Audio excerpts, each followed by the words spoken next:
자, 오늘 우리에게 주신 하나님의 말씀 누가복음 1장 38절 한번 읽어주세요. 시작. 마리아가 이르되 주의 여정이오니 말씀대로 내게 이루어지이다 하매 천사가 떠나가니라. 아멘. 제목을 한번 읽어주세요. 시작. 순종하며 기다리는 믿음. 새해 소망. 여러분 2019년도에 어떤 꿈을 꾸셨어요? 여러 가지, 여러분은 어떤 꿈을 꾸시나요? 새해가 되면 기도를 올해 열심히 해본다든지 특별 새벽기를 40일 해본다든지 이런 꿈은 별로 안 꾸실 것 같고요. 다이어트 한다든지 영어 공부를 해보자, 악기를 배워보자, 우리 중에 있을지 모르지만 담배를 이번에 좀 끊어보자, 여러분 이런 것들 여러 가지 하실 것 같아요. 아니면 올해는 한번 돈 한번 벌어보자, 이런 건데 예전 자료들인데 그런 자료가 별로 없어가지고 학생들의 새해 소망 이제 이런 조사한 게 별로 없더라고요. 2017년에 교복회사에서 이제 조사한 건데요. 아이들의 새해 소망은 성적 향상. 이번엔 진짜 공부해보겠어. 여러분 학창시절 떠올려 보시면 그러시죠? 우리 아이들은 잘 안 그런 것 같은데 성적 향상, 진로 구체화, 가족 건강, 이성 친구 생기기, 다이어트 성공, 친구 많이 만들기, 관계, 성적 이런 것들에 관해서 이렇게 다짐도 하고 친구 관계가 어려웠던 친구들은 새 학기에 들어가지고 나는 이제 다시는 그런 실수는 안 해야지 그러면서 비슷하게 살고 이런 일들이 일어나죠. 20대와 30대의 새해 소망은 이런 거 있대요. 취업과 이직, 연봉, 결혼, 연애, 다이어트, 체중 관리. 20대가 그런데 30대는 연봉 인상, 취업, 이직, 성공, 결혼, 연애, 내 집 마련 여러 가지.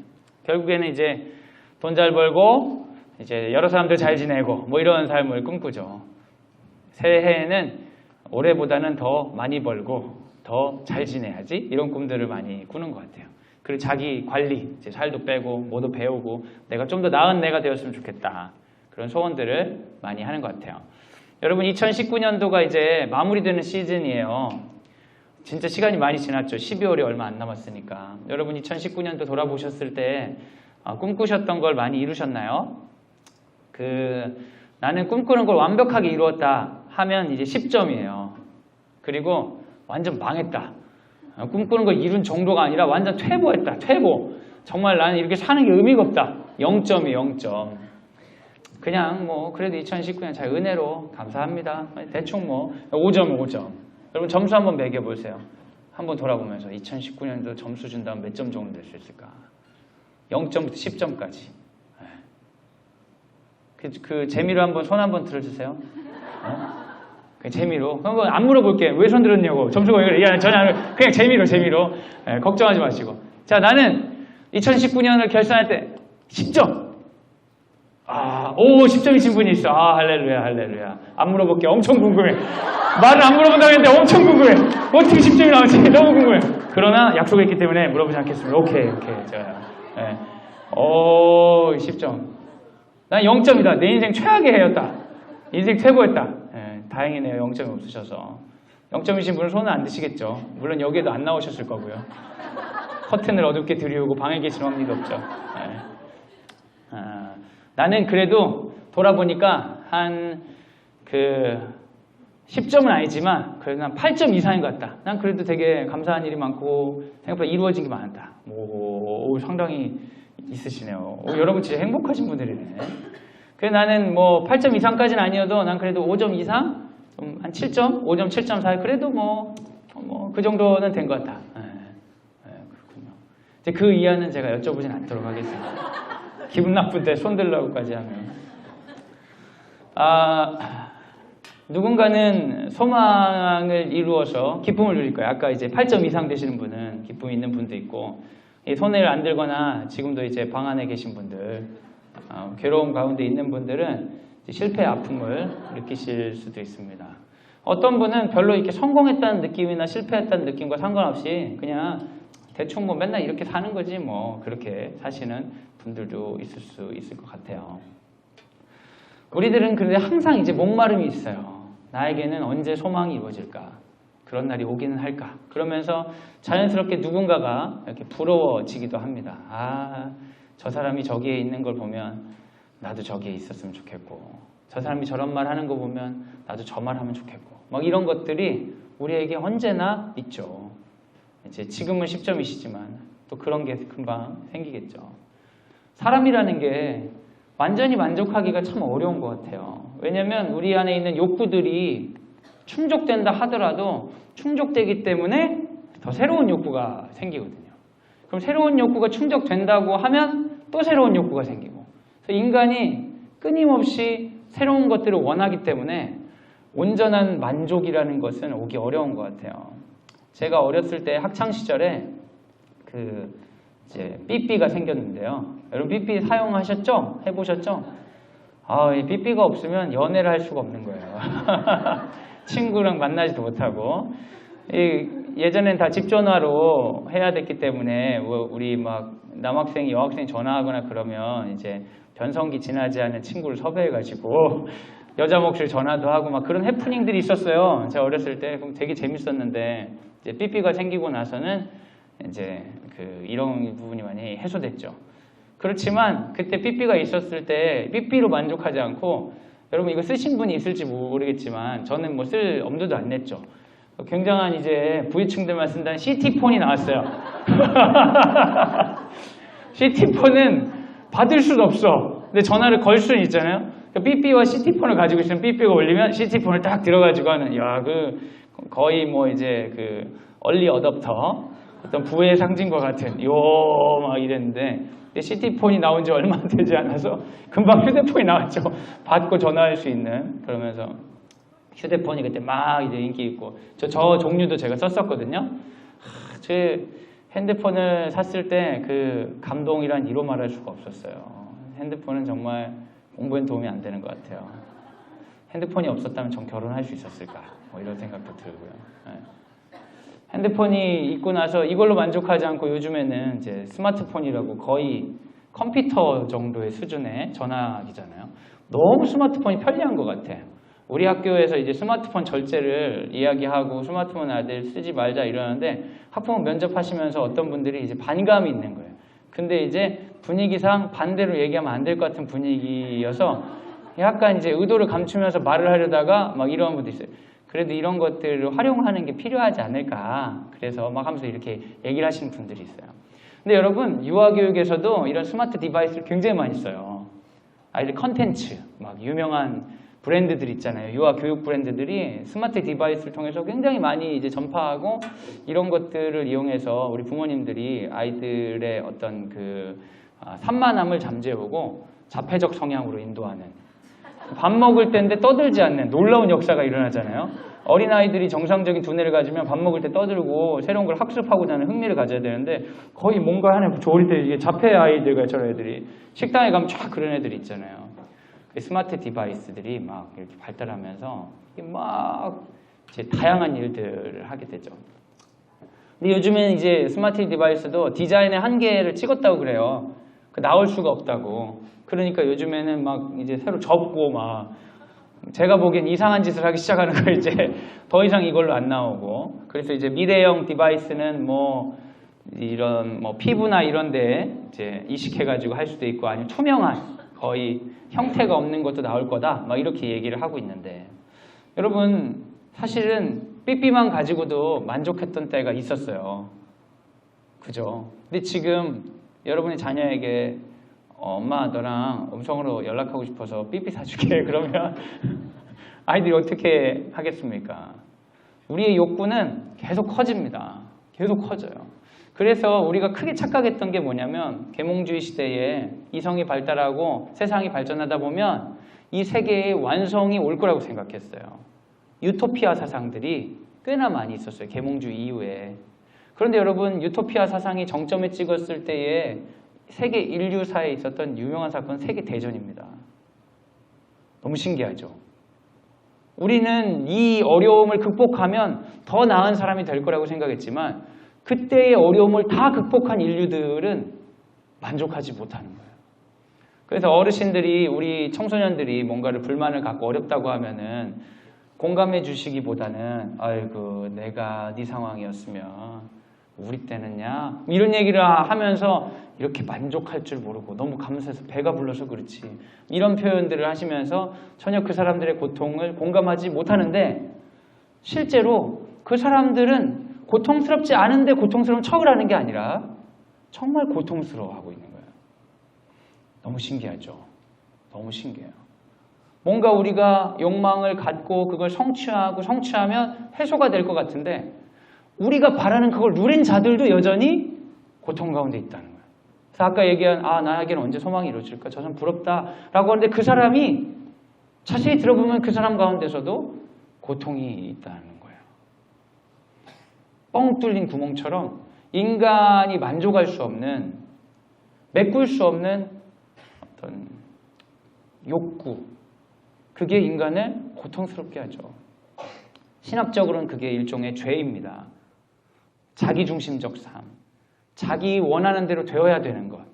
자기 원하는 대로 되어야 되는데 자기 원하는 대로 되지 않으니까 느끼는 고통은 인간이 가지고 있는 죄성으로부터 기인한다고도 이야기하기도 하죠.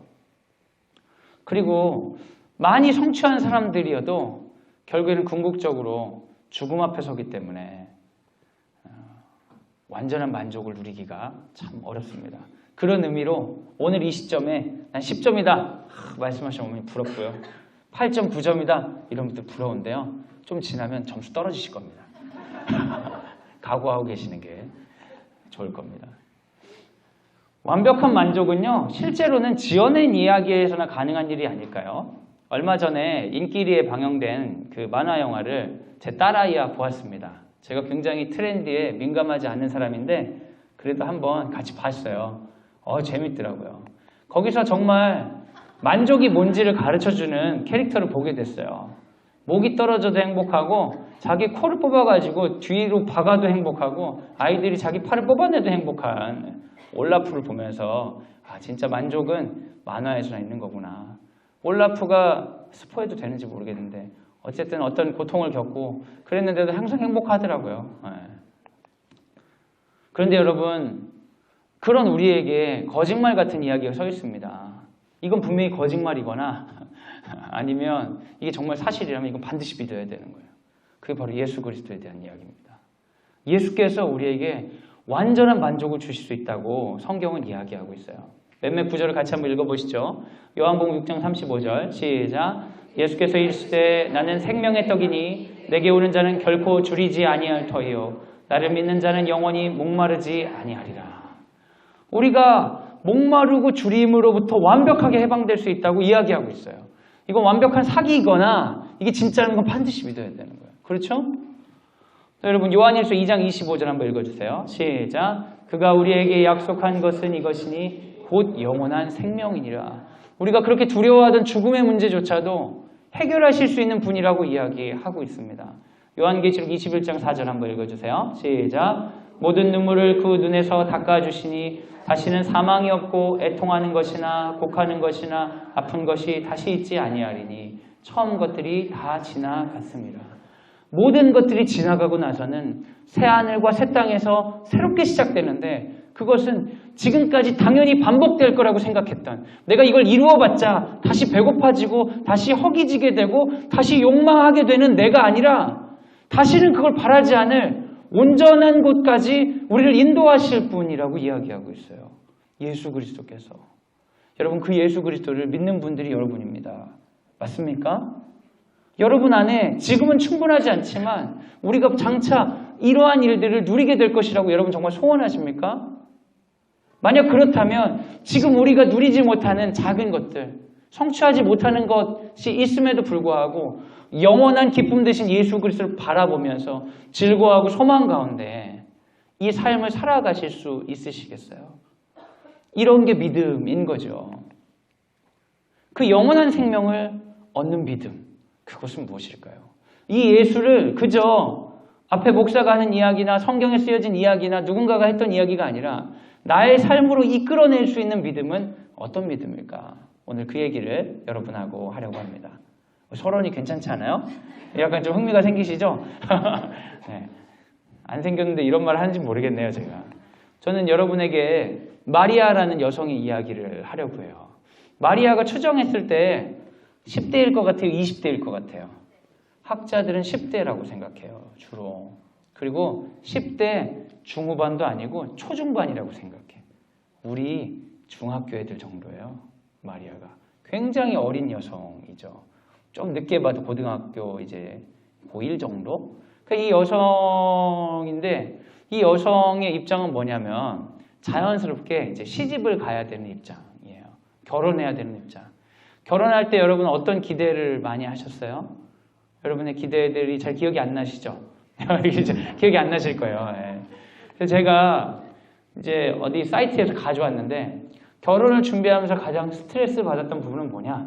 뭐 혼수장만, 신혼집 구하기, 뭐 스튜디오 드레스, 결혼 승낙과 상견례, 신혼여행지 뭐 이런 것들을 막 한대요.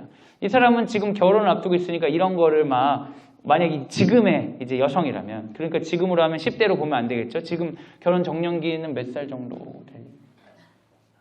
40? 여하튼 지금 나이로 하면은 뭐 좀 젊게 받아서 30대 초반 정도라고 이렇게 생각하면 뭐 이런 거 생각하는 거. 아, 나 이제 결혼해야 되는데 집은 어디다 구하지? 아, 어떻게 신혼여행 어디 가지? 신혼여행 한 번밖에 없는데 막 혼수장은 뭐하고 드레스는 뭐 입지? 스튜디오 어디 가지? 막 이런 거 막 생각하고 이런 여성일 수 있을 것 같아요. 그렇죠? 그 이제 결혼 생활 로망도 막 꿈꿀 수 있지 않겠어요?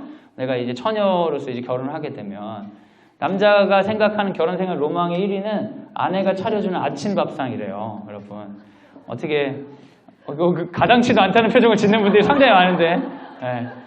뭐 아이들과의 나들이 같이 장보기 주말 함께 보내기 이런 걸 꿈꾼대요. 근데 실제로 이런 걸 잘 하지는 않으시죠? 네. 저런 분도 있는데 네. 여자가 꿈꾸는 결혼생활 로망은 누가 조사했는지 모르겠지만 1위가 같이 장보기래요. 그 신혼집 꾸미기, 취미생활 함께하기, 결혼기념일 챙기기 뭐 이런 것들을 막 꿈꾸겠죠. 제가 아는 목사님은 자기가 제일 두려워하는 일이 아내와 함께 마트를 가는 일이라고. 가는 순간 멍해진다고. 내가 왜 이걸 걸어 다녀야 되는지 인터넷 주문을 하든지 아니면 딱 조사해가 딱딱 사갖고 와야지 왜 나를 데리고 다니는지 막 이런 생각을 하신다는데 여튼 마리아가 그런 걸 막 꿈꾸고 있을 거란 말이에요. 내가 예상을 하는 거죠. 그 다음 생애를. 지금 나의 욕구를 채워줄 만한 잘은 모르지만 그 사람이 그 남자를 만나면 상당 부분 채워줄 거라고 기대하면서 결혼을 준비했을 거란 말이에요. 그래서 이 사람이 자연스럽게 신앙인이기 때문에 기도했으리라 예상할 수 있죠. 여러분으로 생각해 보세요. 여러분 이제 30대 초반에 어떤 처녀 생각만 해도 너무 말도 안 돼. 막 이제 그런데 내가 기도를 하는 거예요. 하나님, 제가 좋은 남자 만나서 이렇게 결혼하게 해주시고 좋은 남자를 만난 것 같은데 그 사람 결혼 행복하게 막 이렇게 떠오르고 이런 상황이에요. 그런데 여러분 마리아는 굉장히 운이 좋았어요.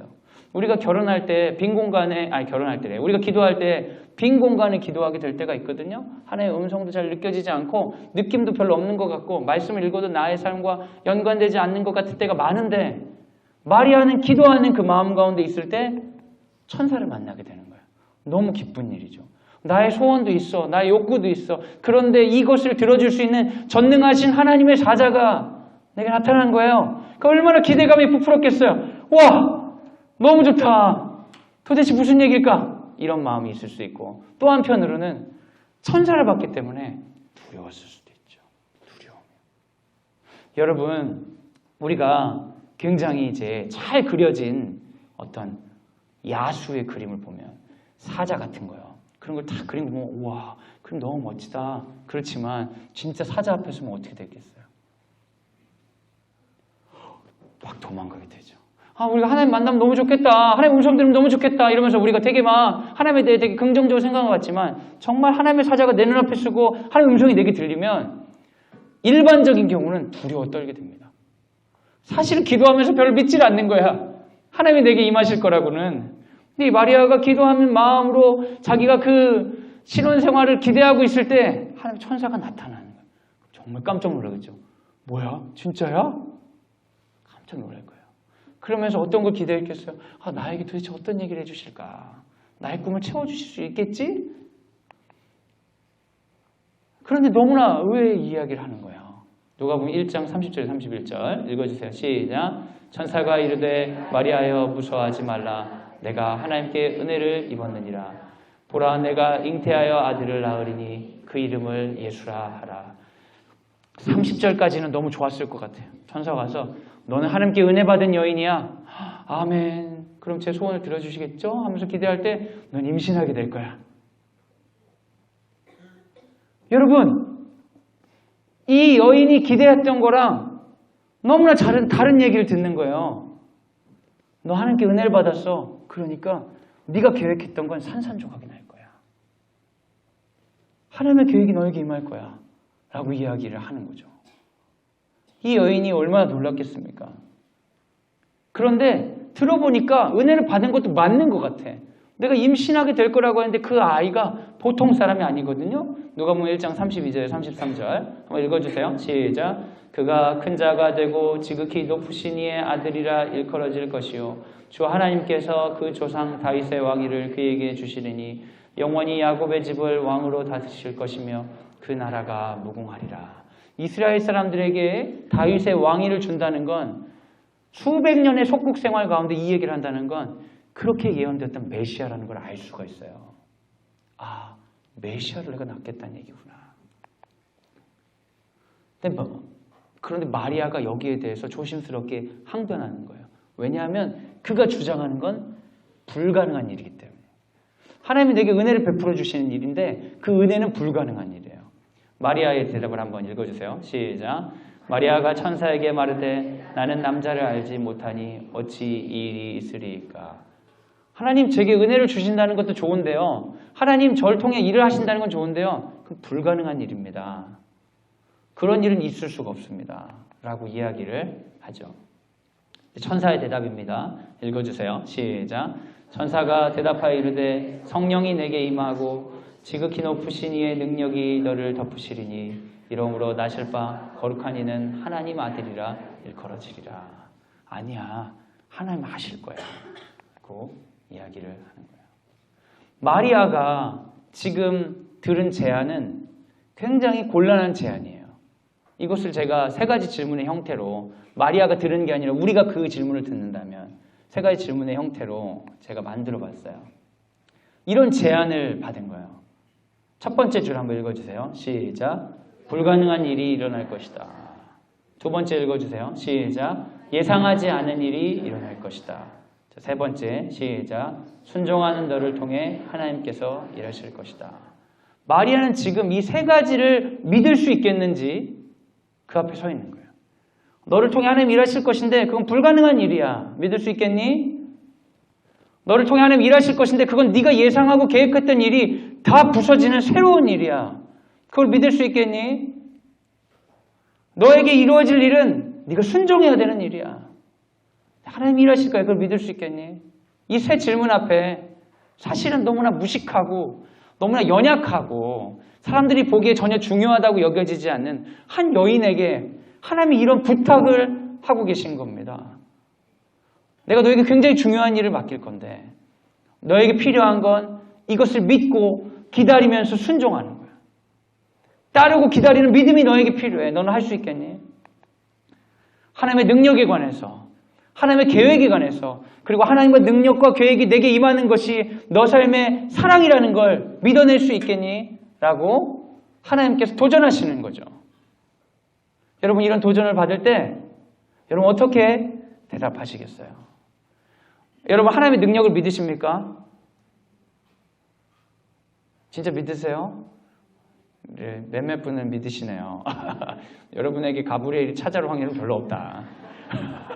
사람 보고 찾아가지. 이제 하나님이 이곳저곳 거절당하다가 마리아에게 오신 게 아닙니다. 할 것 같아서 오신 거죠. 여러분 하나님의 능력을 믿으세요? 어느 정도까지 믿으세요? 여러분 전능하신 하나님을 믿으십니까? 하나님 원하시면 이 세상의 모든 것들이 바뀔 수 있다고 믿으세요? 하나님이 살아가시는 성품이나 하나님 방식 때문에 그렇게 안 하시지만 하나님 원하시면 여러분 죽은 자도 살리시는 분이라고 믿으십니까? 그 믿음 없으면 여러분은 여러분의 구원도 확신할 수 없는 거예요. 여러분 하나님의 전능하심을 믿어야 됩니다. 전능하시지만 하나님이 하고 안 하시고는 하나님의 뜻이니까. 근데 하나님이 안 하셨기 때문에 하나님의 전능하심조차 의심하는 건 믿음이 없는 거예요. 누군가가 아파가지고 신음하고 있어서 목사로서 제가 기도하면 다 나아야 될까요? 그래 하나님이 다 낫게 하실 수는 있을까요? 하실 수 있죠. 그러나 안 하실 수도 있죠. 그분의 기호와 그분의 계획인 거죠. 그렇지만 내가 보기에 돼야 될 일이 안 되니까 하나님의 능력이 없다고 생각하는 건 하나님에 대한 믿음이 없는 것이죠.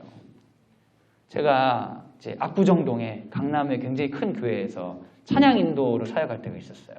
잘 어울리지 않죠. 제가 찬양 인도 이렇게 기타 치면서 막 찬양 인도하고 그랬어요. 근데 찬양 인도할 때 그 압구정동 강남의 중학생들 부서였는데 너무나 잘 나가는 아이들이 모여있는 부서여서 이 아이들이 1년에 한 4번 정도는 교회를 잘 안 나오는 거예요. 어떤 때인 줄 아시겠어요? 예, 우린 지필고사라고 하는데 우리 때 표현으로 중간고사, 기말고사 이럴 때면 교회 애들이 안 나오는 거예요. 그런데 워낙에 그런 문화 가운데 살던 교사들이니까 선생님들도 아이들을 이해하는 거예요. 아우 나온 애들이 고마운 거죠. 안 나온 애 뭐라고 하면 안 돼요. 약간 이런 분위기더라고요.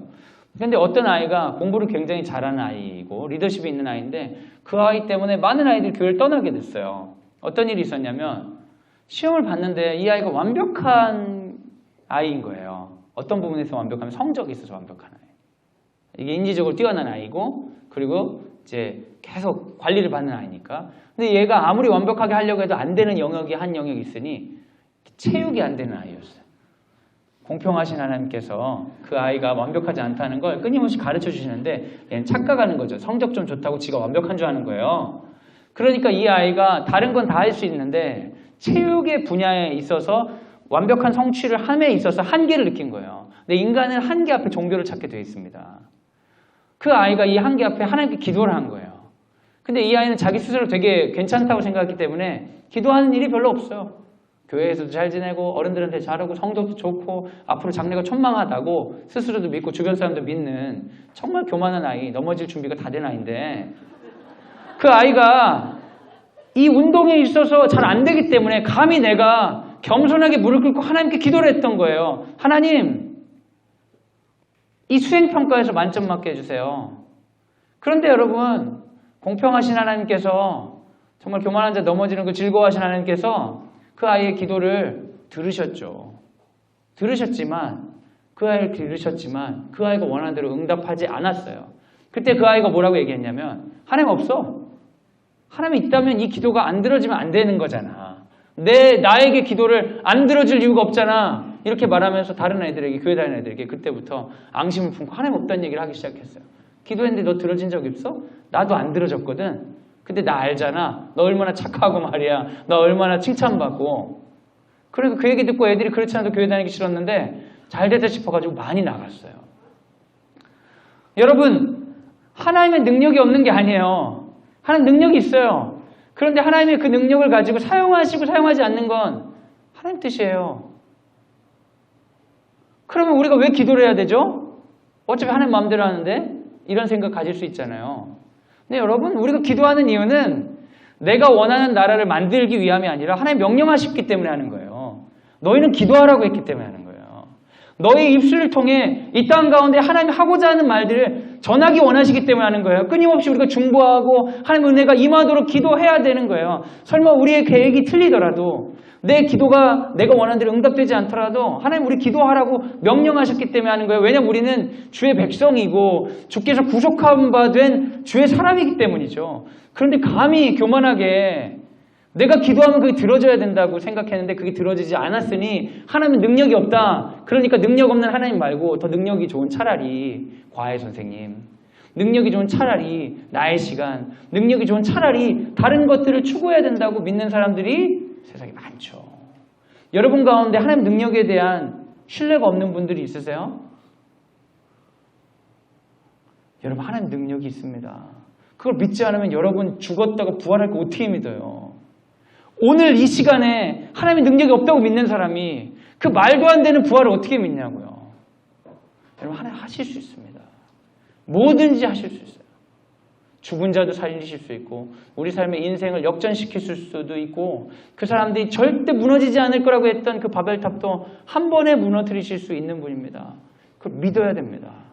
처녀가 잉태할 아들을 낳을 것이다. 전 남자를 모르는데요. 아니 하나님이 하시는 일이라 라고 했을 때 아멘 할 수 있는 사람을 하나님 쓰십니다.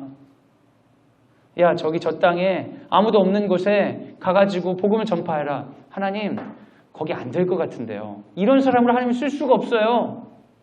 전해라. 하나님, 거기는 아무도 없는데요. 내가 하겠다. 가라. 했을 때 아멘 하는 사람을 하나님이 쓰시는 거예요.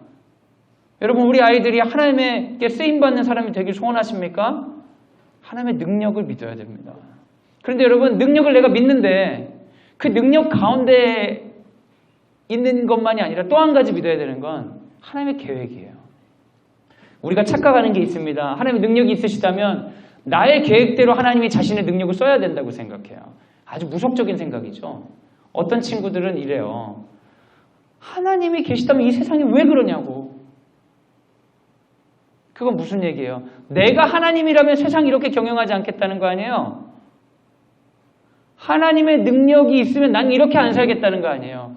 이건 무슨 말이에요? 하나님의 능력이 없거나 하나님 계획이 틀어졌다는 거예요. 누가 보기에, 내가 보기에, 내가 읽은 책이 보기에, 나에게 가르쳐준 어떤 선생님의 이야기하기에, 내가 가지고 있는 이론에 의하면 하나님의 계획을 신뢰하지 못하는 거죠. 마리아에게 예수를 보내는 게 좋겠어요? 아니면 헤롯 왕궁에 예수님을 보내는 게 좋겠어요? 우리가 생각하기에 하나님 일을 하실 거면 마리아 말고 다른 것도 있지 않았겠어요? 그리고 미혼모가 뭐야 도대체 미혼모가. 그러다가 마리아가 요셉에게 살해라도 당하면 집안 식구들에게 돌이라도 쳐맞아 죽으면 어떡하라고. 여러분, 그때 엄청난 가부장제 사회예요. 가부장제 사회에서는 여성의 순결이 굉장히 중요합니다. 순결을 잃을 여성을 돌로 쳐 죽이는 그런 끔찍한 사회입니다. 지금도 가부장제 사회가 살아있는 중동 쪽에는 명예살인을 하는 것을 관에서 눈 감아준다고 하잖아요. 알면서도. 집안의 여자를 이렇게 통제하는 건 가부장제 사회에서 남자들의 몫이니까. 마리아가 그런 사회에 살고 있는 아무런 힘도 없는 여자아이인데 미혼모의 형태로 그리스도를 보내시면 어떡합니까? 마리아가 이 사실을 알았을까요? 몰랐을까요? 내가 이거 아멘 하면 나 돌 맞아 죽는다. 알았을까요? 내가 이거 아멘 하면 나 사랑하는 요셉이 나 버린다는 거 알았을까요? 죽거나 아니면 끔찍한 삶을 살아야 되는 거예요. 근데 마리아가요, 여러분, 믿음이 좋은 사람이었겠죠? 믿음이 없는 사람에게 하나님 이런 일 안 하셨을 거라 저는 생각이 되는데, 믿음이 좋은 여성이 자기 삶이 그렇게 되길 기대하면서 기도한 여성이 있었을까요? 여러분 스스로 돌아보세요. 하나님 저에게 복을 주시고 은혜를 베푸셔서 좋은 남편 만나게 해주시고요. 좋은 자녀 낳게 해주시고요. 우리 집안이 믿음의 명문 되게 하여 주시고요. 교회를 세우는 사람들 되게 하여 주시고요. 이런 거 기도했겠죠, 마리아도. 근데 하나님이 약속하신 삶이 뭐냐면 네가 나에게 그 신뢰하고 따라오면 너는 네가 사랑하는 사람부터 버림받고 네 가족으로부터 돌을 쳐맞을 상황에 처하게 될 거야. 그러나 넌 은혜 받은 사람이라는 거 기억해야 돼. 여러분, 굉장히 어려운 도전을 제가 드립니다. 여러분 가운데 내가 의도하는 계획대로 되지 않을 때 하나님이 날 사랑하지 않는다고 믿는 분들이 계시겠지만, 우리에게 굉장히 중요하게 도전하는 건 나의 계획을 믿을 수 있냐는 거예요. 나의 전능함을 믿을 수 있겠냐? 그 또 한 가지는 나의 계획을 믿을 수 있겠냐? 여기서는 어떠한 도전이 있냐? 나의 계획을 포기할 수 있겠냐는 거예요. 내 중심적인 삶을 내려놓을 수 있겠냐? 우리 아이를 향한 나의 소원을 내려놓을 수 있겠는지 하나님이 도전하시는 거예요. 어떤 분들은 막 그래요. 기도를 하면서 아이를 위해 기도한다고 해서 아이를 이렇게 보호하면서 기도하는, 하나님 제 아이는 안 됩니다. 제 아이는 안 됩니다. 저는 무슨 하나님이 무슨 인질거 하나님이 그냥 우리를 잡아다가면 죽이는 것도 아니고 기도하면서 막 눈물을 흘리면서 내가 그런 분들을 본다니까요. 하나님 저도 그런 제 아이는 뭔 소리라는 거예요 도대체. 하나님 어떻게 생각하는 거예요? 그건 뭐예요? 하나님의 계획을 신뢰하지 않는 거죠. 근데 이건 그 다음 질문을 가는 거예요. 결국엔 하나님의 사랑을 신뢰하지 않는 거예요. 하나님이 날 사랑하신다는 걸 믿지 않는 거예요. 내가 하나님께 사랑받는 존재로서 죽을 수밖에 없는 나를 구원하신 분이라고 믿지 않는 거예요. 날 사랑한다고 생각하지 않으니까 그분의 계획을 믿을 수 없고, 그분의 계획을 믿을 수 없으니까 그분의 능력도 믿을 수 없어요. 그러니까 그분을 따라가면 뭔가 망하는 일인 것 같고, 내 인생이 틀어질 것 같고, 이용당하는 것 같고, 그런 마음들이 들도록 사단이 이야기하죠.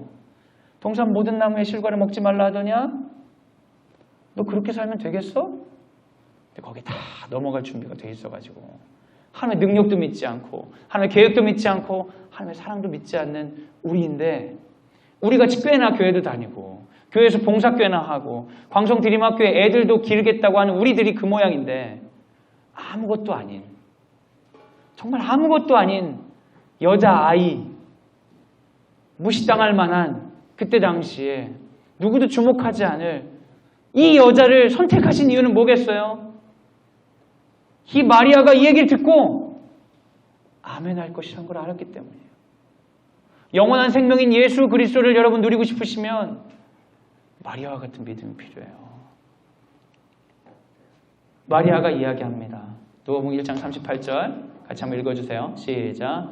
마리아가 이르되 주의 여종이오니 말씀대로 내게 이루어지다 하매 천사가 떠나가리라. 마리아는 알았어요. 이 삶의 주인이 내가 아니라 이 삶의 주인이 당신이란 걸 알았어요. 어쩌면 마리아를 선택하신 이유는 마리아가 이 세계 가운데 종과 같은 삶을 사는 비천한 사람이었기 때문일지 몰라요. 자기를 잘 주장하지 못하는 불쌍한 사람이었기 때문일지 몰라요. 그래서 그는 그 스스로 인식한 거죠. 전 종입니다. 저 같은 자에게 그렇게 은혜를 베푸신다니 말씀대로 되길 원합니다.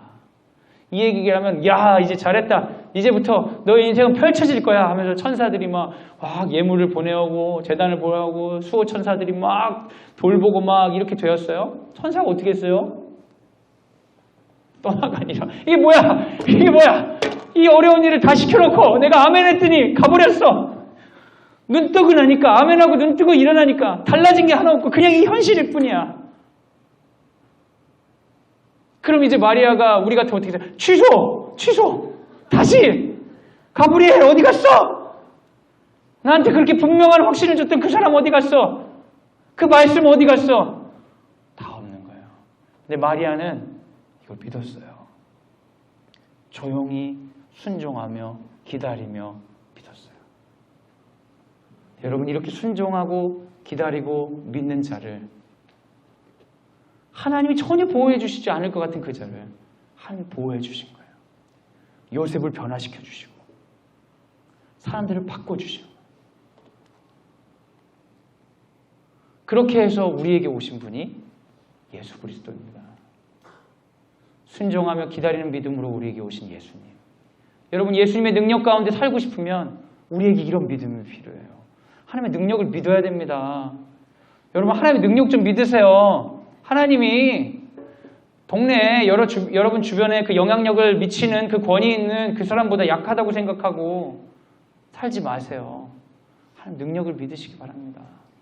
그 하나님의 계획이 우리가 생각한 계획보다 놀랍다는 걸 믿으시기 바랍니다. 그 하나님의 사랑은 우리가 아무리 날 사랑한다고 느끼지 않을 그때에도 배신하고 떠나는 우리를 끊임없이 사랑하시고 아직도 상고가 먼데 탕자를 기다리시는 아버지의 사랑인 것을 기억하시기 바랍니다. 그럼 우리 같은 사람을 통해 예수께서 이 땅 가운데 임하시는 겁니다. 우리 같은 사람을 통해 예수 그리스도의 생명이 이 땅 가운데 생명 없고 죽어갈 수밖에 없는 사랑 없는 이 시대 가운데 사랑이 보여지는 것입니다. 사랑하는 여러분, 마리아의 믿음은 단순히 이것이 아니었어요. 마리아는 순종하며 기다렸는데 그 가운데 중요한 약속이 있었어요. 그 약속이 뭔지 압니까?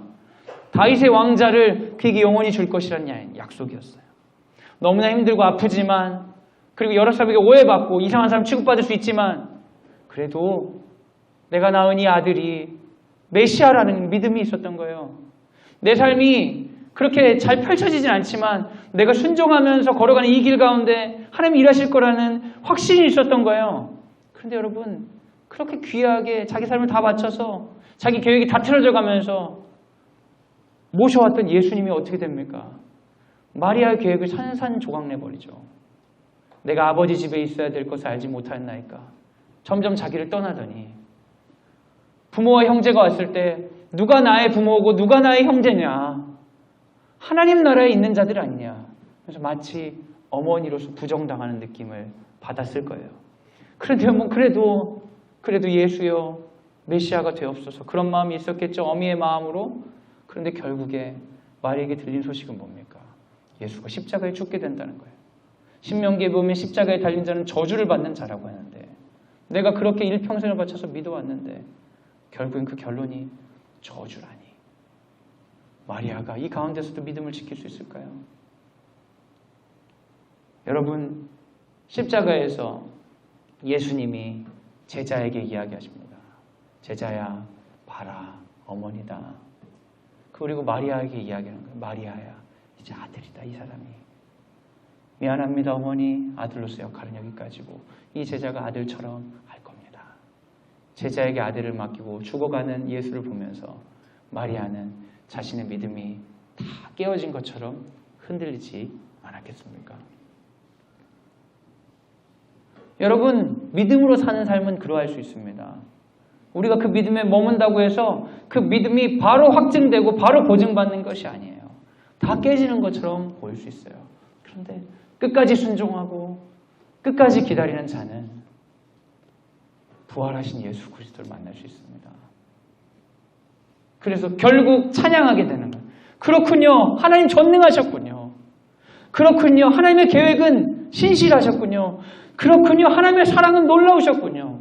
마리아가 부활하신 예수님을 보고 그의 그의 생이 끝나갈 때 자기에게 했던 그 천사의 음성, 복받은 자야 했던 그 음성이 사실이었다는 걸 드디어 깨닫게 되는 거예요. 그래서 여러분, 믿음의 여정은 언제 결론을 맺냐면 마지막 때에 맺는 겁니다. 그래서 우리가 믿음이 필요해요. 사랑하는 여러분, 하나님은 믿음 있는 사람을 부르십니다. 이 땅 가운데 하나님 나라를 보여주고 많은 사람을 믿음으로 이끌고 싶은데 마리아의 믿음이 있는 사람들이 필요해요. 그 마리아의 믿음이 있는 사람은 뭐냐? 현실적으로 그게 증명이 되거나 증거가 되지 않더라도 하나님의 전능하심을 끝까지 믿는 사람입니다.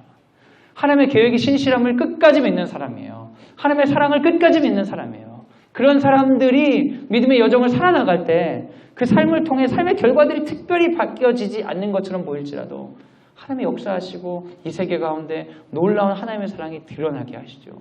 근데 그 사람도 자기가 옳은 일을 하는지 살면서는 확증받을 수 없어요. 그러나 그가 마지막까지 그 경주를 마쳤을 때 잘하였도다 착하고 충성된 종아, 네가 적은 일을 충성하였으니 내게 많은 일을 맡기겠나 하면서 그분의 나라를 함께 상속받는 영광에 참여하는 것이 우리의 믿음입니다. 이름 없는 한 사람의 순종과 기다림으로 믿음으로 우리에게 오신 예수님을 기다리는 절기가 바로 대림절이에요. 이제 대림절이 시작되죠. 아직 시작 안 됐죠? 촛불 안 켰죠? 네, 이제 12월 되면 촛불 켜기 시작할 겁니다. 그럼 촛불 보면서 여러분 어떤 생각 하셔야 돼요? 촛불 색깔이 올해 좀 떨어지네. 작년 보라색 괜찮았는데. 이런 생각 하시면 안 돼요. 그 촛불을 보면서 여러분 생각하시는 거예요. 빛이신 예수가 다가오는구나. 그럼 빛이신 예수가 다가올 때 성큼성큼 다가오신 게 아니라 빛이신 예수가 다가올 때 누군가가 디딤돌이 되어주는 거예요. 마리아의 믿음이, 요셉의 믿음이, 이사야의 예언이, 수많은 사람들의 간절한 순종과 기다림의 메시지들. 근데 이 기간이 짧은 게 아니라 수백 년 동안에 예언자들의 외침, 순종한 사람들의 그 디딤돌을 예수님이 밟고 천천히 오시는 거예요. 근데 이 디딤돌을 밟고 오면 올수록 예수도 순종의 모범이 되어야 주셔야 되기 때문에 디딤돌을 밟고 이 땅에 가까이 오면 올수록 예수도 자기가 가진 능력과 자기가 가진 계획과 자기가 가진 사랑이 다 없는 존재인 것처럼 아기처럼 이 땅에 오시는 거예요. 그 수많은 디딤돌을 밟고 이 땅에 오셨을 때 사람들은 알지 못했지만 그 아기 예수를 통해 하나님 나라를 향한 유일한 구원의 길이 열리게 됩니다.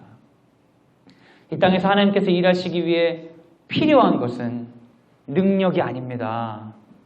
여러분, 이걸 믿어내세요.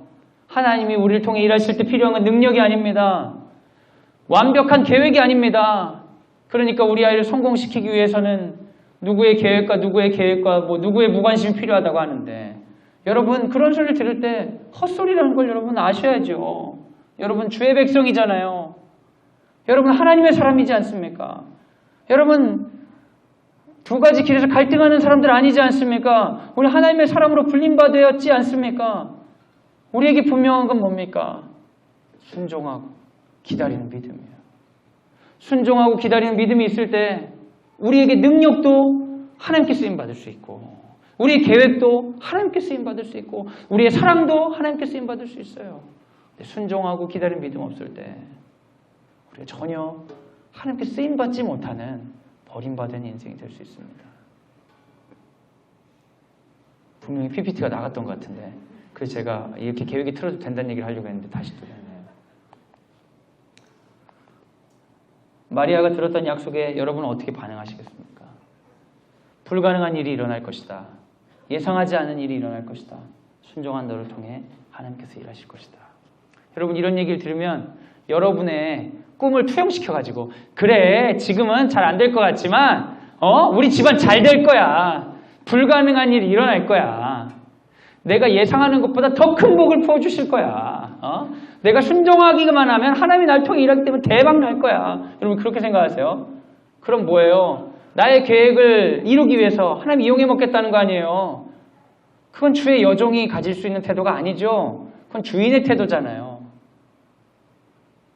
불가능한 일이 일어날 거다 라고 했을 때 하나님이 도전하시는 거예요. 너 날 믿고 바다로 뛰어들 수 있겠니? 배로부터 나올 수 있겠니? 남들은 다 빠진다고 하는 그 물을 걸어볼 수 있겠니? 홍해 앞에 설 수 있겠니? 불가능이 일어난다고 했을 때 하나님이 도전하시는 건 나를 믿고 그 새로운 자리에 익숙하지 않은 자리에 그 광야로 갈 수 있겠냐고 물으시는 겁니다. 예상하지 않은 일이 일어날 것이라는 건 내가 예상한 것보다 더 큰 축복을 부어준다는 게 아니라 네가 원하지 않는 자리로 너를 이끌어갈 수 있다는 거예요. 갈 수 있겠니? 순종한 너를 통해 하나님께서 일하실 것이라는 건 이 모든 것이 다 하나님의 사랑인 걸 끝까지 믿을 수 있겠냐는 거예요. 내 삶이 원하지 않는 대로 가고 있고 내 안에 능력이 보여지지 않는 그 순간에도 여전히 하나님은 날 사랑하고 계십니다 라고 고백할 수 있는지를 묻는 겁니다. 마태복음 21장 3절 같이 한번 읽어주시죠. 시작. 만일 누가 무슨 말을 하거든 주가 쓰시겠다 하라. 그리하면 즉시 보내리라 하시니. 나귀가 메어 있었습니다. 나귀는 자기를 향한 계획을 몰랐어요. 풀 주면 먹고 끌고 가면 끌고 가는 거죠. 그의 주인이 있었기 때문에 그 주인을 따르면 됐습니다. 그런데 어느 날 예수의 제자들이 다가와서 나귀에 메어 있는 끈을 풀기 시작하는 거예요. 그 주인이 얘기하는 거예요. 여보세요, 이거 내 건데 어디 데려갑니까? 그때 이 제자들이 예수께 받은 말이 있어요. 바로 주가 쓰시겠다. 우리 예수님이 이거 쓰고 싶다는데요. 그러니까 이 주인이 내어주는 거예요. 그때부터 나귀의 삶은 그 주인의 삶이 아니라 예수의 삶이 되어서 자기가 예상하지 못한 예루살렘 성으로 들어가게 되는 겁니다. 사랑하는 여러분, 주의 여종이여니 말씀대로 이루어지리다. 그 고백이 우리 입술의 고백이 되길 원합니다. 우리가 마치 나귀처럼 주가 쓰시겠다 할 때 저 같은 자를 쓰시겠나이까? 라고 주께 드리면 우리를 붙잡고 있는 마치 주인처럼 우리를 붙들고 있는 죄의 영이 떠나가고 성령이 우리와 함께 동행하시는 것이에요. 우리가 죄와 연약함 때문에 살다가 어려움을 겪고 하겠죠. 우리가 한 능력이 없기 때문에 능력이 모자라서 너무나 아픈 순간을 경험하겠죠. 순간순간 내 계획이 틀어진 것 때문에 힘들고 하나님이 날 사랑하지 않는 것처럼 느껴질 수도 있겠지만 그런 믿음으로 따라가는 자들은 분명히 마지막에 칭찬받게 됩니다. 하나님은 분명히 자신의 전능하심과 신실하심을 우리에게 보여주실 것입니다. 그래서 이 나귀는 복잡하게 생각하지 않고 예수께서 내 위에 계신 예수께서 가는 대로 묵묵히 따라가는 겁니다. 사랑하는 여러분, 이 땅에 예수님이 필요하다면 그 예수님을 이 땅 가운데 오게 할 순종과 기다림의 믿음을 가진 사람들이 필요합니다. 하나님은 오늘 우리를 그렇게 부르길 원하십니다. 제가 그 인터넷에서 기사를 찾다가 이런 기사를 찾게 됐어요. 영락교회 베드로부, 합격은 축복이요, 불합격은 은혜라. 영락교회 베드로부가 뭐냐면 재수생부입니다. 제가 거룩한 빛 광정교회 재수생부를 제가 작년에 개척했는데요. 제가 개척하면서 베드로부를 보면서 영감을 많이 얻었어요. 베드로부 괜찮은데? 근데 2018년 11월 달에 기사가 나왔더라고요. 베드로부 이제 4기 학생이 이런 말을 했대요. 합격은 축복이요, 불합격은 은혜라. 너무 좋지 않아요, 멘트가? 에? 근데 우리는 어떻게 생각해요? 합격은 자랑이요, 불합격은 쪽팔림이라. 불합격 당하면 교회를 안 나오는 거야, 애들이. 애들이 고3 때 돼서 기도 부탁하면 제가 꼭 얘기하거든요. 너 시험 잘 보게 해달라고 기도하지 마. 그건 시험은 네 마음대로 되는 게 아니야. 출제위원에 따라 다른 거고. 그러니까 넌 기도해야 될 거 시험을 잘 보든 못 보든 하나님이 날 사랑한다는 거 잊지 않게 해주세요. 그렇게 기도하는 거야. 그게 신앙이야. 그런데 애들이 그렇게 얘기를 들어도 시험 못 보면 교회 잘 안 나오는 거예요. 엄마들이 재수하면서 쪽팔리게 무슨 교회를 가냐고. 일부 예배 때 잠깐 들어갔다 나가라고. 아이들을 막 그렇게 믿음으로 잘 안 가르치는 거죠. 그래야 재수하는 애들이 서러워서 막 울고 불고 하는 애들을 봐가지고 개척을 했어요.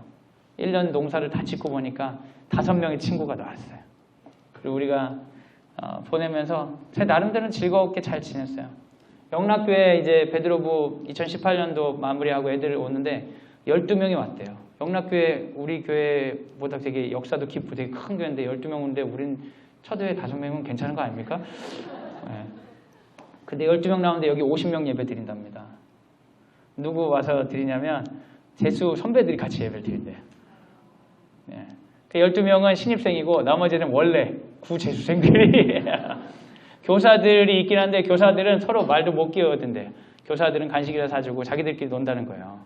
저희도 이제 기라성 같은 교사들을 준비했거든요. 재수 삼수 출신으로 이제 사회적으로 역량 있는 분들, 재수 삼수에서 잘된 분들만 했어요.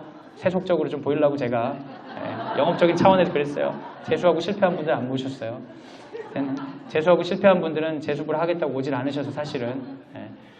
좀 지나면 우리 애들이 마치면서 그런 얘기를 해요. 재수에 성공한 아이들이 얼마나 있는지 모르겠지만 이제 성적은 아직 안 나왔으니까 애들이 내년에 자기도 여기 와서 같이 예배드리고 싶다고 한 명이라도 있으면. 근데 저는 아이들에게 끊임없이 1년 내내 그런 얘기를 했어요. 하나님의 계획을 신뢰해야 된다. 하나님의 계획을 신뢰해야 된다. 너의 계획이 아니라 너의 계획이 틀어졌다고 하나님 날 사랑하지 않는 것이 아니다. 계속 그런 얘기를 했어요. 근데 여기 이게 써있어 너무 딱 좋더라고요. 합격은 축복이요 불합격은 은혜라. 사랑하는 여러분, 계획이 틀어지는 게 너무 싫으시죠? 여러분의 계획도 안 틀어졌으면 좋겠고 여러분 자녀를 향한 계획도 안 틀어졌으면 좋겠죠? 가가지고 한 소리라도 선생님이 듣고 왔다고 하면 기분 되게 나쁘시죠? 뭐 좀 애가 막 바뀌었으면 좋겠고요. 이런 소리 안 듣고 싶고 이런 일 참 많으시죠? 여러분 그런 걸 원하시면 죽어야 되는 거예요. 그게 제일 정확해. 완벽해. 죽으면 끝이에요. 살아있으면서 그런 걸 듣기 원하지 않는다고 하면서 불평불만하는 건 왜 이 세계가 내가 원하는 대로 되지 않느냐고. 왜 내가 지배할 수는 없는 거냐고. 그런 겁니다. 그래서 어떤 분들은 그런 소리 듣기 싫으니까 막 학교에 뭐 말을 세게 해야 된다. 뭐 이런 소리 한다는 거야.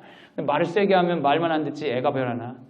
여러분 우리가 통제하려고 하는 그 노력들이 나쁜 건 아니지만 어리석은 일입니다. 우리가 계획이 틀어져도 하나님이 여전히 우리를 사랑하세요. 그걸 믿는 자들을 통해 하나님 일하시지. 계획이 틀어졌다고 하나님 전능하지 않죠? 하나님 계획 이상하죠? 날 사랑하지 않죠? 그런 사람들에게 예수 그리스도는 오지 않습니다. 여러분을 통해 예수님이 일하시지 않아요. 우리 아이들도 마찬가지입니다. 우리 아이들에게 가르쳐야 되는 신앙교육은 하나님의 능력이 없는 것처럼 느껴지고 하나님의 계획이 나랑 맞지 않는 것처럼 느껴지고 하나님이 날 사랑하지 않는 것처럼 느껴지는 그 순간에도 그곳에 아멘 할 수 있는 마리아와 같은 사람, 그 사람들을 통해 하나님 일하십니다.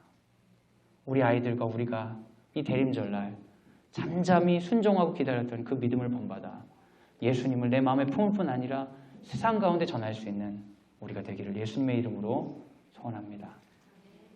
우리 같이 한번 기도하시죠. 이 시간 기도할 때 마리아가 들었던 천사의 음성을 생각하면서 기도했으면 좋겠습니다. 마리아에게 묻습니다. 마리아야, 불가능한 일이 일어날 거야. 마리아야, 네가 예상하지 않은 일이 일어날 거야. 마리아, 그런데 네가 순종하면 하나님이 일하기 때문에 너를 통해 새로운 일들이 일어날 거야. 난 네가 필요하다. 너라는 디딤돌을 밟아야 이 땅에 내려올 수 있단다. 얘기하는 거야. 그때 우리는 어떻게 얘기하시겠어요? 주님, 말도 안 되는 소리 하지 마세요. 주님, 제가 계획이 이거라고 말씀드렸잖아요. 주님, 왜 나를 이렇게 사랑하지 않는 거예요? 왜 나를 이렇게 괴롭혀요? 다른 사람들은 안 그런 것 같은데. 이렇게 거부하면 주의 영이 우리를 통해 일할 수가 없어요. 시간 기도할 때 주님, 순종의 믿음 주시옵소서. 그리고 우리 눈앞에 결과가 없더라도 기다리는 믿음 주시옵소서. 우리를 통해 예수 그리스도의 오시옵소서. 하나님 나라를 이 땅 가운데 속히 임하게 하여 주옵소서. 나와 우리 자녀를 사용하여 주옵소서. 지금 같이 한번 기도하도록 하겠습니다.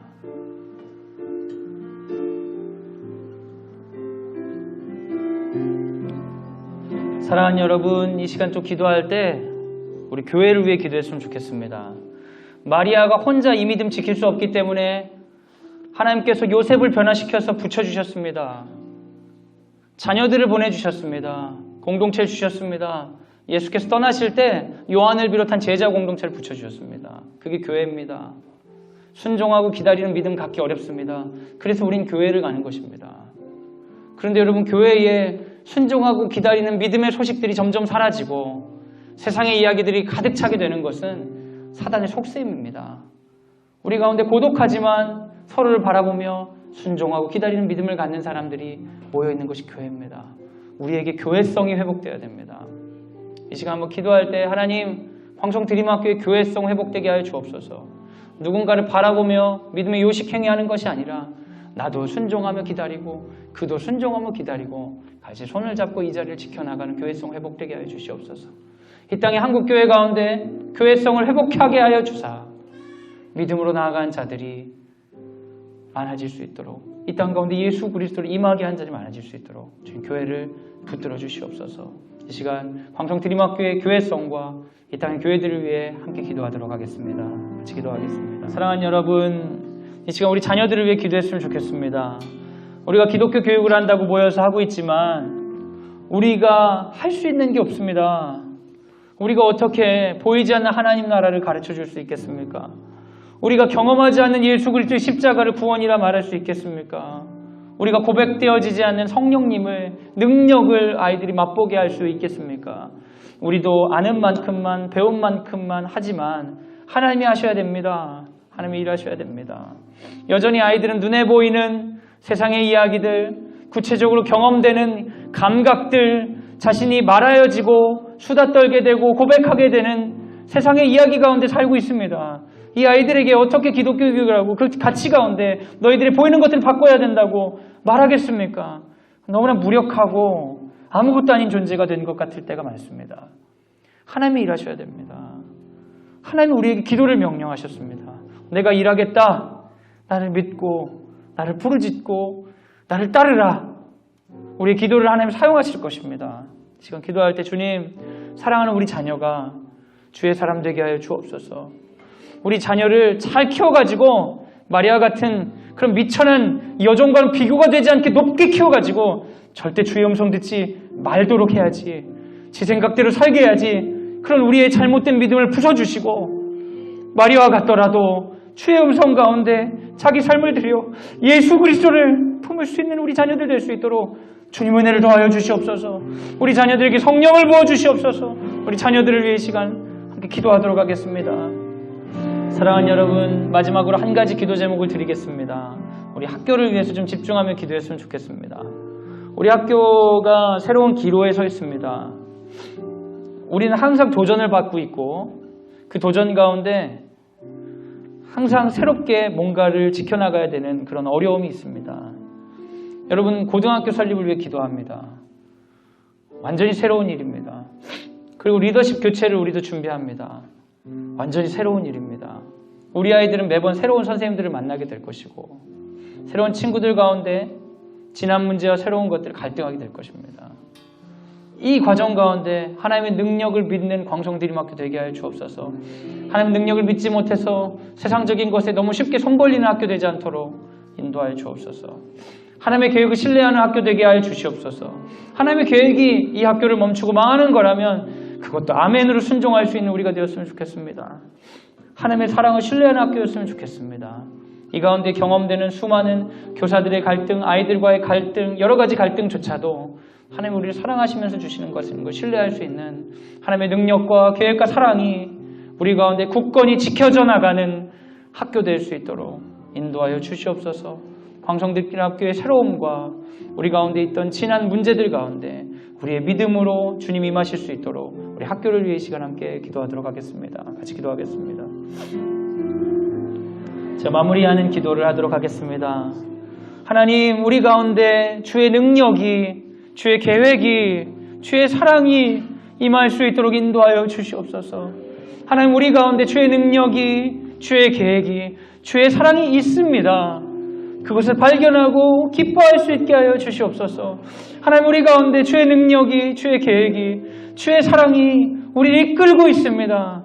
아멘으로 순종하고 나의 능력이, 나의 계획이, 나의 사랑이 아닌 당신의 능력과 계획과 사랑을 신뢰하면서 잠잠히 기다리며 내 안에 부어주신 예수 그리스도를 끝까지 지켜내는 마리아의 믿음을 허락하여 주옵소서. 그래서 주님, 아직 완전하게 임하지 않은 그 하나님 나라가 이 땅 가운데 임할 때에 우리의 연약한 믿음을 디딜돈 삼아 밟아 주시옵소서. 우리를 밟고 밟아 속히 이 땅 가운데 오시옵소서. 마라나타 주 예수여 어서 오시옵소서 외치는 그 찬양의 무리 가운데 우리가 있게 하여 주시고 우리 자녀들이 있게 하여 주시고 광성드림학교에 앞으로도 올 재학생들이 있게 하여 주시옵소서. 우리 학교를 통하여서 주의 나라를 이루어 주시옵소서. 이제는 예수 그리스도의 은혜와 하나님의 사랑과 성령의 교통하심이 주의 말씀을 듣고 연약하고 비천하지만 능력도 없고 계획도 없지만 주의 능력을, 주의 계획을, 주의 사랑을 가슴에 품어 예수 그리스도를 잉태했던 마리아처럼 주여 순종으로 기다리는 믿음을 갖겠습니다. 나를 사용하여 주시옵소서. 우리 가정과 우리 자녀를 사용하여 주시옵소서. 간절히 기도하며 무릎 꿇은 여기 모인 모든 식구들 위해 지금부터 영원까지 함께 하시기를 간절히 축원하옵나이다. 아멘.